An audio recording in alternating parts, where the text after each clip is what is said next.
अब वक्त हो गया है सबसे बड़े चुनावी शो अब की बार किसकी सरकार का, जिसमें हम आपको दिखाते हैं चुनावी राज्यों की बड़ी सियासी खबरें। इस वक्त की लेटेस्ट इलेक्शन न्यूज आपको दिखाएं उससे पहले आज की 3 बड़ी हेडलाइंस पर आइए एक नजर डालते हैं। आज की बड़ी खबर सबसे पहले उत्तर प्रदेश से ही। यूपी में इत्र कारोबारियों के बाद अब बिल्डर्स पर रेड पड़ी है। आज सुबह से ही एस ग्रुप के ठिकानों पर आयकर विभाग के छापे पड़ रहे हैं। कहां पर रेड पड़ी है, क्या इन छापों का कोई सियासी कनेक्शन भी है, इस पर पूरी डिटेल थोड़ी देर में रखेंगे हम आपके सामने। आज की दूसरी बड़ी खबर, चुनाव से पहले सपने में श्री कृष्ण किसके? जी हां, उत्तर प्रदेश में चुनाव से पहले नेताओं के सपने में भगवान श्री कृष्ण आने लगे हैं। यूपी की सियासी लड़ाई में मथुरा की याद कैसे आई, खबर पर पूरी पड़ताल कुछ ही देर में रखेंगे आपके सामने। और आज की तीसरी बड़ी खबर, देवबंद में एटीएफ सेंटर, यूपी चुनाव पर नजर। ये एक सवाल इसलिए क्योंकि उत्तर प्रदेश के देवबंद में आज एटीएफ ट्रेनिंग सेंटर का शिलान्यास हो रहा है। एटीएफ ट्रेनिंग सेंटर खोलने का मकसद क्या है, इस शिलान्यास के जरिए बीजेपी चुनाव में कौन सा फायदा उठाना चाहती है, पूरी खबर पर थोड़ी ही देर में डिटेल रखेंगे आपके सामने। लेकिन सबसे पहले वो खबर जिसका इंतजार जनता से लेकर नेताओं तक सबको है। 5 राज्यों के चुनावों की तारीखों पर इस वक्त की सबसे बड़ी खबर आ रही है। 10 से 13 जनवरी के बीच चुनाव की तारीखों का ऐलान किया जा सकता है। सूत्रों के मुताबिक चुनाव आयोग 10 से 13 जनवरी के बीच उत्तर प्रदेश, उत्तराखंड, पंजाब, गोवा और मणिपुर के विधानसभा चुनाव कार्यक्रम का ऐलान कर सकता है।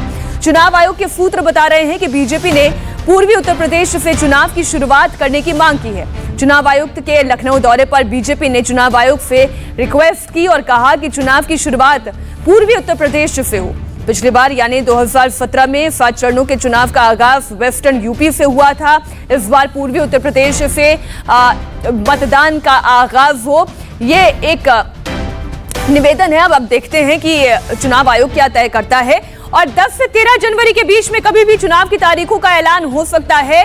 5 तारीख तक पहले कयास लगाए जा रहे थे, लेकिन 5 तारीख तक जितने भी रिवीजन थे वो चुनाव आयोग ने कर लिए हैं। इलेक्टोरल रिवीजन जिसे कहते हैं वो हो चुका है। अब ऐसे में अब 2022 में चुनाव कब होगा, इसकी तारीखों का ऐलान 10 से 13 जनवरी के बीच में कभी भी हो सकता है। और अब बात करेंगे बरेली में कांग्रेस के मैराथन के दौरान एक भगदड़ की। जी हां, हादसे में कई लड़कियां जख्मी हो गई हैं। बरेली में कांग्रेस का ये मैराथन आयोजित किया गया था। बड़ी संख्या में लड़कियां यहां पर पहुंची थी और सैकड़ों की भीड़ में कुछ लड़कियां गिर गई। आप देखें इन तस्वीरों को, बहुत बड़ी रैली आयोजित की गई थी, बहुत सारी लड़कियां इसमें नजर आ रही हैं। लेकिन इस रैली के दौरान जैसे ही भगदड़ मची, उसके बाद की जो स्थिति वो आपके सामने इन तस्वीरों के जरिए। दब गई।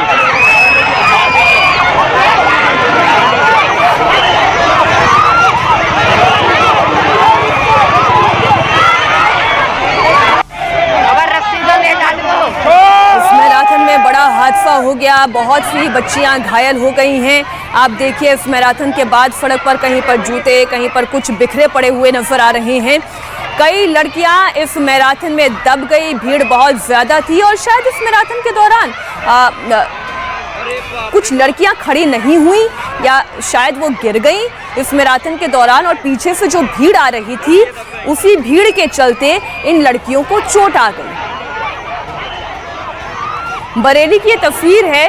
कांग्रेस का कैंपेन आप जानते हैं चल रहा है, लड़की हूं लड़ सकती हूं, और इसी वजह से जहां कहीं भी प्रियंका गांधी जाती हैं वहां पर इस तरीके से मैराथन का भी आयोजन होता है, पब्लिक मीटिंग्स भी होती है, महिलाओं की भागीदारी ज्यादा होती है। और इसी कड़ी में इस मैराथन का आयोजन किया गया था जहां पर लड़कियां इकट्ठी हुई थी बड़ी संख्या में। अरे बाप रे बाप, क्या हुआ था पूरी बात? हम लोग आ रहे थे, पीछे से धक्का लगा, पहले आगे के लिए गिरे थे गेट पे, फिर यहाँ पे गिर कर रहे हैं, चोट लग गई है। तो कम से कम 150 लड़की गिरी हैं। कितने लोग थे? लगभग 150 लड़की हैं। कितनी दब गई होंगी? बहुत लोग दबी, बहुत के चोट भी लग गई है। ठीक है। राहत की बात यह है कि चोट आई है, किसी की हानि नहीं हुई। अब बात अगली चुनावी खबर की। उत्तर प्रदेश में आज फिर आयकर की रेड पड़ी है। आयकर विभाग के नोएडा डिवीजन का ये छापा इस बार एक बड़े बिल्डर एव्स ग्रुप पर पड़ा है। दिल्ली एनसीआर के बड़े बिल्डर अजय चौधरी के कई ठिकानों पर एक साथ इनकम टैक्स का छापा पड़ा है। बिल्डर अजय चौधरी को समाजवादी पार्टी के अध्यक्ष अखिलेश यादव का करीबी बताया जा रहा है। सूत्रों के मुताबिक आगरा में अजय चौधरी के करीबी कुछ कारोबारियों और एक्सपोर्ट के बिजनेस से जुड़े हुए लोगों के ठिकानों पर भी रेड पड़ी है। आपको जानकारी दे दें, 14 अधिकारियों वाली आयकर की टीम सुबह 8 बजे नोएडा के सेक्टर 126 में मौजूद एव्स बिल्डर के दफ्तर पर पहुंची और बिल्डर के सभी कर्मचारियों के मोबाइल फोन जब्त कर लिए गए। कार्रवाई शुरू कर दी गई। कॉर्पोरेट ऑफिस के अलावा नोएडा और ग्रेटर नोएडा में चल रहे सभी प्रोजेक्ट पर रेड पड़ी है। नोएडा, ग्रेटर नोएडा, आगरा और बागपत के ठिकानों पर छापे पड़ रहे हैं। अजय चौधरी के बारे में आयकर विभाग को सुराग कानपुर में इत्र व्यापारियों के ठिकानों पर छापे के दौरान मिले। उसके बाद इनकम टैक्स डिपार्टमेंट ने छापे मारने का फैसला किया।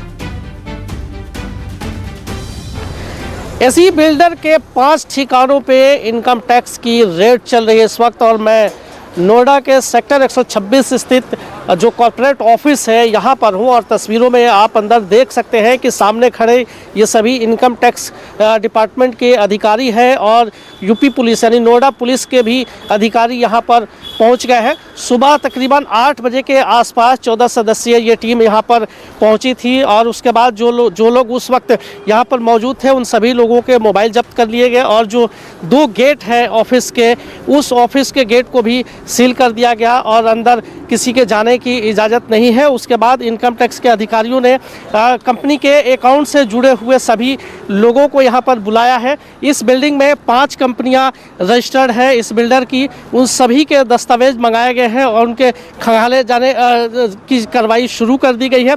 इसके अलावा ग्रेटर नोएडा में भी इसका जो साइड है वहाँ पर भी रेड की गई है। आगरा और दिल्ली में भी एक साथ 5 जगहों पे इनकम टैक्स की छापेमारी की कार्रवाई की जा रही है। फिलहाल अब जैसे जैसे यहाँ पर कंपनी के अकाउंट से जुड़े हुए लोग आएंगे उसके बाद सभी दस्तावेजों की छानबीन की जाएगी। फिलहाल जो दोनों गेट है उसको बंद किया गया है और जो सिक्योरिटी गार्ड हैं उनके मोबाइल फ़ोन वगैरह ले लिए गए हैं और किसी को भी ऑफिस में जाने और आने की बिना परमिशन की इजाज़त नहीं है।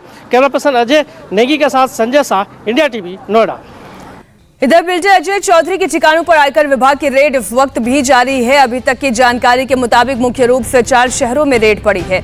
दिल्ली, नोएडा, आगरा और बागपत में छापे डाले जा रहे हैं।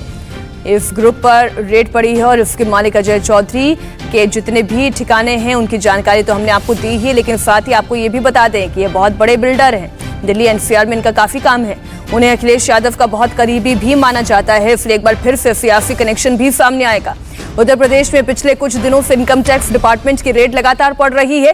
पहले इत्र कारोबारियों पर छापे पड़े। पीयूष जैन, पंपी जैन और मलिक मियां के बेटों के ठिकानों पर रेड कई दिनों तक चली और आज रियल एस्टेट से जुड़े हुए एव्स ग्रुप पर भी छापा पड़ा है। आइए अब इलेक्शन शो में आज की दूसरी बड़ी खबर पर नजर डालते हैं। उत्तर प्रदेश के चुनावों में अब मथुरा का मुद्दा किस तरीके से गर्मा रहा है। कृष्ण जन्मभूमि का मुद्दा सामने आया है और अखिलेश यादव के एक ताजा बयान से इसे और हवा मिली है। भगवान कृष्ण के सपने वाले बयान पर बीजेपी के राज्यसभा सांसद हरनाथ यादव ने पलटवार किया। उन्होंने कहा, अखिलेश जी, आपके सपने में भी भगवान श्री कृष्ण आए तो बोलो श्री कृष्ण जी के जन्मस्थान से अवैध मस्जिद हटाओगे और विश्व का सबसे सुंदर मंदिर बनाओ। अब पूरा मामला समझिए। हरनाथ यादव ने बीजेपी अध्यक्ष जेपी नड्डा से दरअसल मुख्यमंत्री योगी आदित्यनाथ को मथुरा से चुनाव लड़ाने की मांग की थी। हरनाथ ने इसे लेकर भगवान कृष्ण के सपने का हवाला देकर जेपी नड्डा को एक चिट्ठी लिखी थी, जिस पर कल अखिलेश यादव ने तंज कसा। अखिलेश यादव ने कहा, भगवान कृष्ण तो रोज उनके सपने में आते हैं। रात में हम पे आए, रात हमारे सपने में आए थे भगवान कृष्ण, कह रहे थे आपकी सरकार बनने वाली है। और एक बार नहीं आए, हर दिन आते हैं, हर दिन। कोई दिन ऐसा नहीं जिस दिन भगवान हमारे सपनों में ना आकर के कहते हो कि आपकी सरकार बनने जा रही है। इनके तो पत्र में लिखा है, हमें हर दिन सपनों में आते हैं। तो हर दिन सपने में आते हैं अखिलेश यादव के भगवान श्री कृष्ण। ये भी कहते हैं सरकार बनने वाली है तो तंज कसा। अखिलेश यादव ने पलटवार हुआ, खुद हरनाथ यादव ने यह पलटवार किया। एक बार फिर से आप सुनिए क्या कहा अखिलेश यादव ने। रात में हम पे आए, रात हमारे सपने में आए थे भगवान कृष्ण, कह रहे थे आपकी सरकार बनने वाली है। और एक बार नहीं आए, हर दिन आते हैं। हर दिन, कोई दिन ऐसा नहीं जिस दिन भगवान हमारे सपनों में ना करके कहते हो कि आपकी सरकार बनने जा रही है। इनके तो पत्र में लिखा है, हमें हर दिन सपनों में आते हैं। अखिलेश के तंज पर बीजेपी ने कड़ा पलटवार किया। बीजेपी नेता विजय चौथाईवाले ने तो अखिलेश की तुलना कंस से कर दी। उन्होंने ट्विटर पर लिखा, कंस के सपने में भी श्री कृष्ण आते थे। बात यहीं नहीं रुकी। उत्तर प्रदेश बीजेपी युवा मोर्चा के अध्यक्ष प्रांशु दत्त द्विवेदी ने भी अखिलेश पर हमला बोला। द्विवेदी ने ट्विटर पर लिखा, सुबह में परशुराम के दर्शन करते हैं, दिन में राम भक्त हो जाते हैं, रात को भगवान कृष्ण सपने में आते हैं। जो स्थिति लग रही है उस हिसाब से अखिलेश ही सिर मुंडवाकर खुद को जनेऊधारी ब्राह्मण द्वितीय घोषित ना करते। मथुरा का मुद्दा यूं ही उत्तर प्रदेश की सियासत में नहीं छाया है। अयोध्या और काशी के बाद मथुरा में श्री कृष्ण जन्मभूमि के मुद्दे पर बीजेपी के नेताओं की बयानबाजी सिलसिलेवार तरीके से चल रही है। इस बीच बीजेपी के राज्यसभा सांसद हरनाथ यादव ने मुख्यमंत्री योगी आदित्यनाथ को मथुरा से चुनाव लड़ाने की मांग की। हरनाथ ने इसके लिए बीजेपी अध्यक्ष जेपी नड्डा को चिट्ठी लिखी। इस चिट्ठी में बीजेपी सांसद ने नड्डा से गुजारिश की है कि भगवान कृष्ण की नगरी से योगी आदित्यनाथ को उम्मीदवार बनाया जाए। जो चिट्ठी लिखी गई वो चिट्ठी इस वक्त हम आपके सामने रख रहे हैं। हरनाथ सिंह ने जब ये चिट्ठी लिखी जेपी नड्डा को, उन्होंने कहा कि मथुरा से योगी आदित्यनाथ चुनाव लड़े। हरनाथ यादव ने नड्डा के नाम पर चिट्ठी में पूरी बात क्या लिखी वो एक एक करके आपके सामने रखते हैं।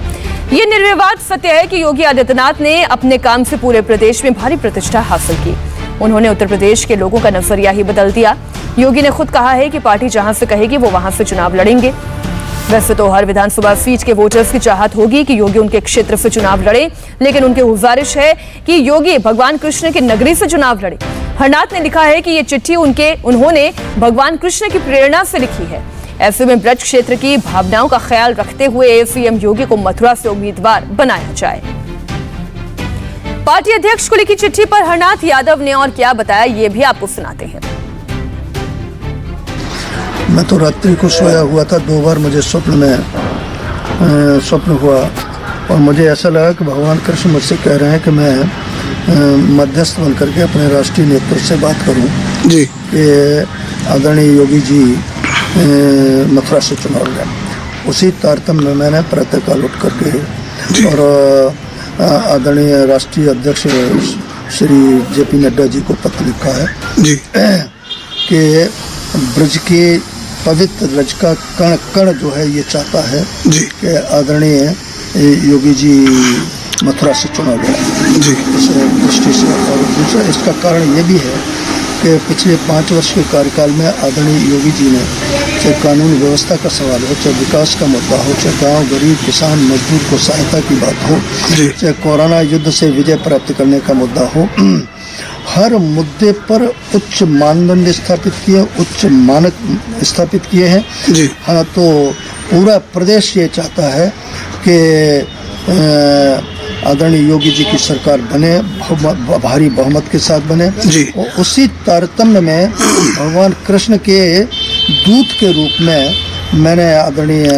अपने राष्ट्रीय अध्यक्ष नड्डा जी को पत्र लिखा है जी, वो यहाँ से मथुरा से चुनाव लड़ा। और अब मथुरा से आपको लिए चलते हैं उत्तर प्रदेश के ही एक और शहर देवबंद। आज की तीसरी बड़ी खबर आइए आपको दिखाती हूं। उत्तर प्रदेश में देवबंद में आज एटीएफ ट्रेनिंग सेंटर का निर्माण शुरू होने वाला है और मुख्यमंत्री योगी आदित्यनाथ आज देवबंद में बनने वाले ट्रेनिंग सेंटर का शिलान्यास करने जा रहे हैं। पश्चिमी उत्तर प्रदेश में आतंकी गतिविधियों पर नजर रखने के लिए यह ट्रेनिंग सेंटर बनाया जाएगा। देवबंद में एटीएफ ट्रेनिंग सेंटर बनने का ऐलान कुछ महीने पहले हुआ था और आज से यह बनना शुरू हो गया। इस सेंटर के तैयार हो जाने के बाद आतंकी गतिविधियों के खिलाफ तुरंत एक्शन लेने में आसानी होगी। देवबंद में एटीएफ ट्रेनिंग सेंटर बनाने का ऐलान 17 अगस्त 2021 को किया गया था और आज 4 जनवरी 2022 को इसका काम शुरू हो रहा है। ये ट्रेनिंग सेंटर मॉडर्न हथियारों से लैस होगा। यहाँ 100 से ज्यादा कमांडो तैनात रहेंगे। 15 IPS अधिकारी भी यहाँ मुस्तैद रहेंगे। ये सेंटर आतंकी गतिविधियों पर तुरंत एक्शन लेगा। इस ट्रेनिंग सेंटर से पूरे वेस्टर्न उत्तर प्रदेश पर नजर रखी जाएगी। वेस्टर्न यूपी की पॉलिटिक्स में सहारनपुर जिले का एक अहम रोल है। यहाँ विधानसभा की 7 सीटें हैं। पिछली बार सहारनपुर की 4 सीटों पर बीजेपी 2 और कांग्रेस 1, उसके अलावा समाजवादी पार्टी ने भी यहाँ पर जीत दर्ज की थी।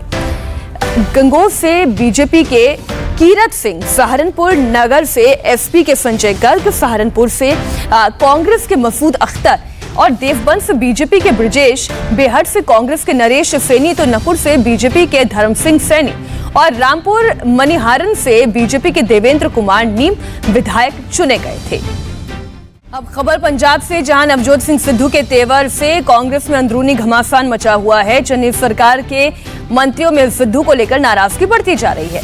अब डिप्टी CM सुखजिंदर रंधावा ने सिद्धू पर बड़ा बयान दिया। रंधावा ने कहा कि उनके गृह मंत्री बनने से सिद्धू नाखुश हैं। अगर सिद्धू कहते हैं तो वो गृह मंत्रालय उन्हें देने के लिए तैयार है। होम मिनिस्टर ਬਣਿਆ ਪ੍ਰਧਾਨ ਜੀ ਮੇਰੇ ਨਾਲ ਨਾਰਾਜ਼ ਨੇ। ਮੇਰੇ ਨਾਲ ਪਿਆਰ ਵੀ ਬਹੁਤ ਸੀ। ਮੇਰਾ ਅੱਜ ਤੋਂ ਉਹਨਾਂ ਦੇ ਨਾਲ ਪਿਆਰ ਨਹੀਂ। ਇਹਨਾਂ ਦੇ ਪਿਤਾ ਜੀ ਦੇ ਟਾਈਮ ਤੋਂ ਮੇਰੇ ਫਾਦਰ, ਇਹਨਾਂ ਦੇ ਫਾਦਰ, ਮੈਂ ਛੋਟੇ ਹੁੰਦਿਆਂ ਤੋਂ ਇਸ ਘਰ 'ਚ ਜਾਂਦਾ ਰਿਹਾ ਤੇ ਮੈਂ ਕਿਹਾ ਪਤਾ ਨਹੀਂ ਹੋਮ ਮਿਨਿਸਟਰ ਬਣ ਕੇ ਇਹਨਾਂ ਨੂੰ ਥੋੜੀ ਜਿਹੀ ਮੇਰੇ ਨਾਲ ਨਾਰਾਜ਼ਗੀ ਕੋਈ ਹੈਗੀ ਆ। ਤੇ ਜੇ ਮੇਰਾ ਭਰਾ ਇਹ ਕਹੇਗਾ ਕਿ ਮੈਂ ਹੋਮ ਮਿਨਿਸਟਰੀ ਲੈਣੀ ਆ ਤੇ ਮੈਂ ਕਿਹਾ ਮੈਨੂੰ ਹਾਈ ਕਮਾਂਡ ਦੇਗੀ, ਮੈਂ ਇਮੀਡੀਏਟਲੀ ਜਾ ਕੇ ਇਹਨਾਂ ਦੇ ਚਰਨਾਂ 'ਚ ਆਪਣੀ ਹੋਮ ਮਿਨਿਸਟਰੀ ਰੱਖ ਕੇ ਆਵਾਂਗਾ। इंडिया टीवी हर वक्त हर जगह डाउनलोड करने के लिए सर्च करें India TV news Google play store या ऐप स्टोर पर।